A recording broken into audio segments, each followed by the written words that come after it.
The members are answering to different bosses and are not moving in the same direction. They are getting different instructions and are clearly pulling in different directions. Secondly, Kenya Kwanza has no clear direction on whether the talks should proceed or not. Deliberately, they have no clear direction from Mr. William Ruto on how to proceed.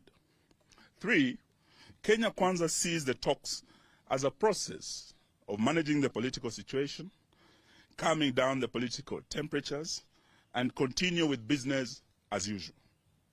4th, the destabilization of the Jubilee Party is a do-or-die agenda, sponsored by the highest level of Kenya Kwanza leadership, whose aim is to ensure Kenya Kwanza obtains a super majority in parliament and amends the constitution, removes presidential term limits, abolishes devolution, and removes the independence of constitutional commissions and places them as part of the presidency.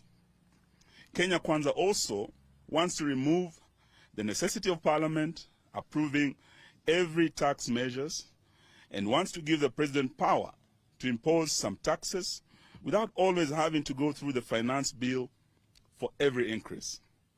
In light of the above, we state as follows. 1, we endorse the decision by our delegation to walk out of the talks. Until Kenya Kwanza agrees to deal with the interim issues raised by the team, the talks will remain suspended.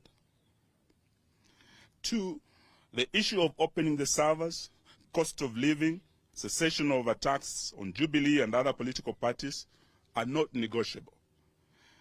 3, we recognize the resolutions of our affiliate party, Jubilee, reached at the party's Special National Delegates Convention, including the change of leadership, which must be taken as final.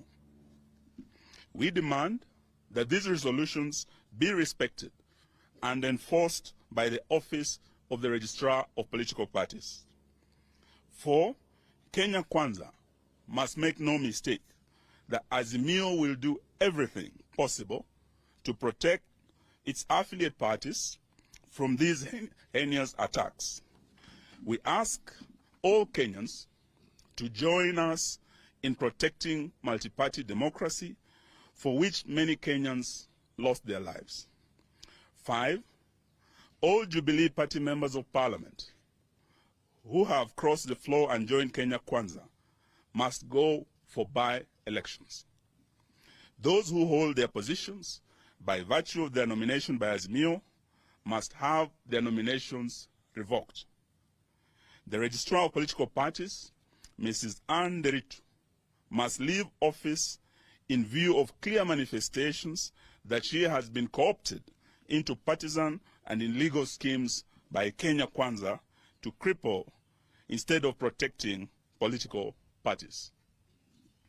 Anne Deritu no longer enjoys the confidence of her clans, who are political parties, and whom by her mandate she is supposed to strengthen, not to weaken as she is doing.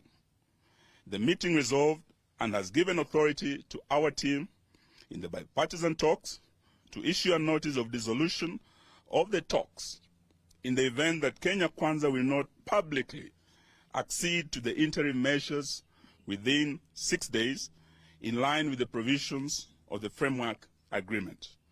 This notice ends on Tuesday next week. Thereafter, the Azimio coalition will communicate our next course of action at our PG next week on Tuesday. Thank you, ladies and gentlemen. Yes, then this Friday, the Azimio leadership has been invited by the leader of the Wiper Democratic Movement, His Excellency Stephen Kalonzo Musyoka, to a meeting in Yatta. So we will start on Friday in Ukambani, where we'll gather as